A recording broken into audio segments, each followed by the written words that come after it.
O tema quanto cobrar gera uma polêmica e deixa a gente sem saber exatamente o que fazer e qual critério seguir. Depois de muitas pesquisas e análises, eu observei várias coisas que interferem no valor que nós devemos cobrar pelo nosso serviço. 1. Existem muitos tipos de serviços diferentes. Cada trabalho pode ter uma exigência. Por exemplo, além do trabalho do projeto, pode ser necessária a visita ao cliente. Isso demanda custo, que é o caso do custo de transporte e talvez até de alimentação. 2. Cada região pratica um preço diferente. 3. O relacionamento do profissional com o cliente também interfere no preço. 4. O tipo de cliente também tem interferência. Um cliente que manda muito serviço pode ter um preço diferenciado. Se você está pegando o serviço de um profissional que está terceirizando, também rola, ou pode rolar, um preço diferenciado. 6.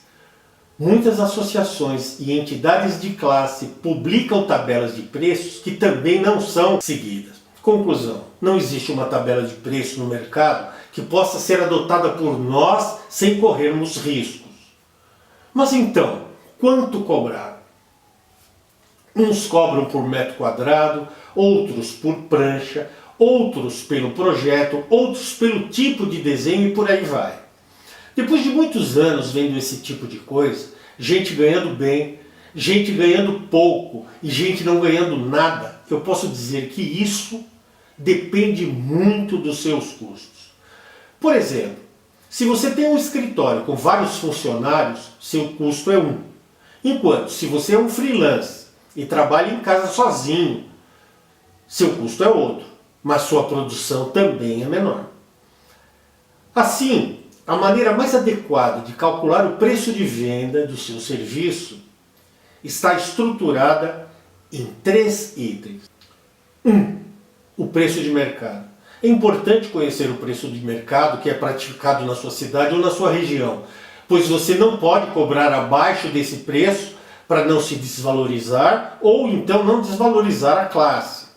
Por meio de pesquisa na internet e na sua cidade, conversa com clientes, conversa com amigos, conversa com outros profissionais, pesquisa em entidades de classes e associações, você pode saber o preço que rola na sua cidade e na sua região. Procure descobrir qual é o valor por hora que eles praticam para calcular os preços. 2. Seus custos. Use uma planilha como a que eu uso. Isso é importante, pois com ela você consegue ver exatamente quanto ganha, isto é, qual é o seu custo. Depois disso, sabendo quanto você quer ou precisa ganhar, você pode obter o seu preço de venda, que é o preço de venda do seu serviço. Terceiro, mão de obra por hora. Isso significa qual a quantidade de trabalho que uma pessoa pode realizar durante uma hora. Vamos ver como isso funciona na prática usando o exemplo de uma profissional fictícia chamada Lisa. Ela é cadista e trabalha home office no interior do estado do Rio de Janeiro e precisa apresentar um orçamento a um cliente, mas Lisa está na dúvida de quanto cobrar pelo seu trabalho. Ela trabalha tanto com projetos arquitetônicos quanto mecânicos e foi obrigada a abrir uma ME, uma microempresa, devido à sua atividade e para dar nota fiscal aos clientes. Caso você esteja começando, converse com seu contador, pois muita gente vai dizer para você para abrir uma MEI, mas nem sempre isso é correto, pois depende exatamente do tipo de atividade e da quantidade de valor nessa atividade que você vai praticar. Lisa resolveu então começar avaliando o preço de mercado.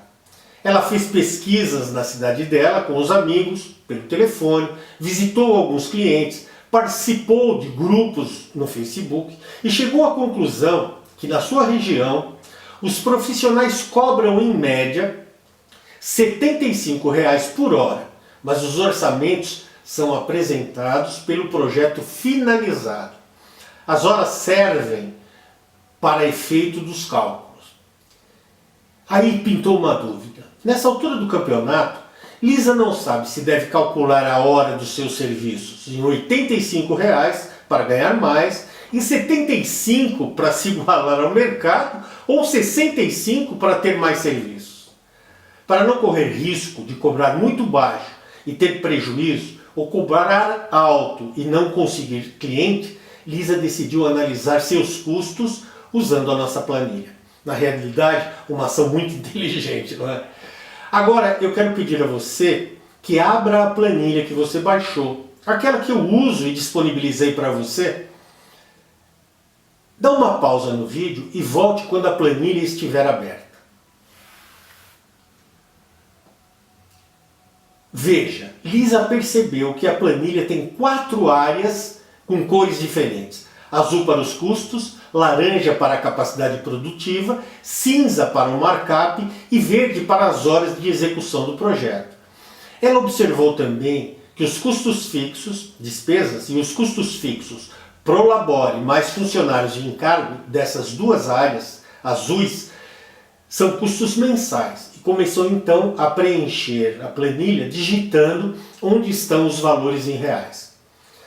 Aqui na primeira parte, onde estão os custos fixos, despesas, ela teve algumas dúvidas. Dúvidas que eu esclareço a seguir. Item, tarifa bancária é o valor que o banco cobra de tarifa da conta de Lisa. O item tarifa da operadora de cartão de crédito é a tarifa que Lisa irá pagar caso ofereça essa condição de pagamento ao seu cliente. O item contador foi calculado por um valor de meio salário mínimo, que é R$ 468,50, e multiplicado por 13, pois todo contador cobra 13º. O resultado foi dividido por 12 meses para saber o valor mensal. O resultado foi R$ 507,54 por mês. O item de depreciação foi baseado na compra que Lisa fez de um computador no valor de R$ 4.000 e ela deve depreciá-lo em 36 meses para, no final desse período, e tendo guardado esse valor mensal, poder comprar outro computador ou atualizar o seu. O item software, ela considerou o valor de R$ 2.000 da atualização do Rhinoceros, que é o software que ela usa. Como o Rhinoceros fez as 2 últimas atualizações de 5 em 5 anos, ela considerou 60 meses para depreciação, e o que representou um valor de R$ 33 mensais.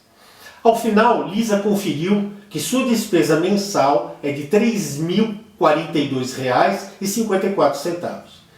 Na segunda parte dos custos, Lisa começou pelo Prolabore, que significa um salário para o dono da empresa, e digitou 2.800 como o seu salário mensal. No próximo campo, ela conversou com o contador para obter os valores do imposto de renda retido na fonte, que foi considerado como 15%. No próximo campo, que é o imposto do INSS, que ela é obrigada a pagar, também conversou com o contador para chegar no valor de R$ 385. Ela observou que existiam ainda mais 2 campos para funcionários e seus encargos, mas não usou esses campos porque ela ainda não tem funcionários. Na terceira parte dos custos, ela concluiu que os custos variáveis só acontecem em casos especiais, quando há necessidade de visita ao cliente, por exemplo. Então considerou R$ 30 para alimentação e 30 para transporte.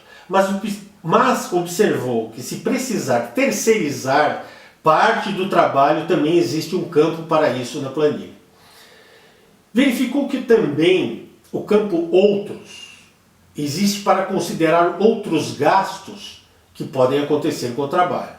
Nesta fase, Lisa percebeu a importância de ter os 3 tipos de custos separados, pois apesar de serem custos, têm características diferentes. Lisa então começou a preencher a parte da planilha em laranja que estabelece a capacidade produtiva. No campo quantidade de trabalhadores, ela digitou 1, pois é só ela que vai trabalhar. No campo dias trabalhados no mês, ela optou por calcular os dias de segunda a sexta-feira, que dá uma média de 22 dias úteis. No campo horas diárias trabalhadas, ela digitou 8. No entanto, no campo horas diárias máximas produtivas, ela digitou 6. Aqui ela considerou que precisa ir ao banco, fazer tarefas administrativas e de marketing, por exemplo. Assim, o número de horas produtivas cai de 8 para 6. Mas aí você pode me perguntar, mas Renê, por que descontar essas horas que ela gastou com trabalhos administrativos? É necessário descontar porque a composição de preço de serviço é feita sobre a mão de obra direta. É ela quem gera a receita. É literalmente a hora produtiva. Assim, trabalhando 22 horas no mês e 6 horas por dia, ela tem 132 horas produtivas no mês. Não caia na tentação de considerar 8 horas produtivas num dia, pois elas não são. Na segunda parte em laranja da planilha está o custo da hora produtiva. Lisa não mexeu nessa área, pois é uma área onde a planilha faz o cálculo sozinha, mas ela verificou que o seu custo por hora produtiva é de R$ 48,03. Na parte cinza da planilha está o markup. Nesta parte Lisa também teve dúvida. O markup é um índice aplicado sobre o custo do serviço para determinar o preço de venda. Seus percentuais isolados não expressam corretamente o valor final da venda, pois por isso nós não podemos aplicar o percentual ao preço de venda. Assim, é necessário aplicar a fórmula do markup. Tem muito profissional ou empresa que quebra porque não sabe fazer isso. Na nossa planilha só colocamos impostos, investimentos e lucro. Mas se você tiver um vendedor, deve colocar a comissão dele no campo comissões. Se você faz parte do Simples Nacional, deve somar esses impostos e colocar o valor resultante no campo outros impostos. Na sequência, Lisa deixou o campo taxa da operadora de cartão vazio, porque ela não oferece essa opção como forma de pagamento. No campo investimentos, ela digitou 10 porque pretende investir 10% do seu custo na empresa para fazer com que ela cresça. O campo comissões ela deixou vazio porque ela não tem vendedor. Lisa observou que depois de preenchido os campos da planilha, estabeleceram automaticamente um markup de 1,88. Observou que também na área preço por hora, que está em vermelho, é o seu preço por hora produtiva no valor de R$ 90,33, já com seu custo aplicado. Na área verde da planilha, no campo quantidade de horas, Lisa digitou 6, porque essa é a quantidade de horas que ela vai precisar para executar o trabalho. Para isso, ela fez uma análise detalhada das horas que precisava para fazer esse trabalho. Ainda percebeu que existem mais campos para horas. Não preencheu nenhum deles porque não é o caso neste tipo de trabalho.